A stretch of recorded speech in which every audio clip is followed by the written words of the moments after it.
For as long as I can remember, I've been locked in this crowded, filthy cage. Constant abuse, deprivation, and suffering.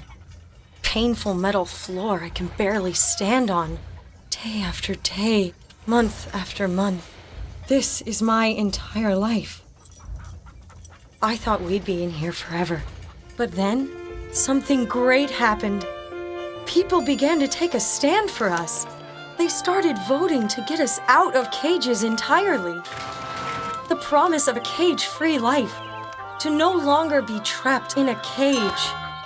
But now, that promise is in danger of being broken.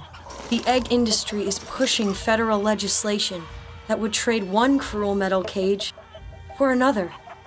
And their bill could never be challenged or changed by state law or public vote, even though most people want us out of cages. If we let the egg factories win, we'll never get out. We'll never get out. We'll never get out!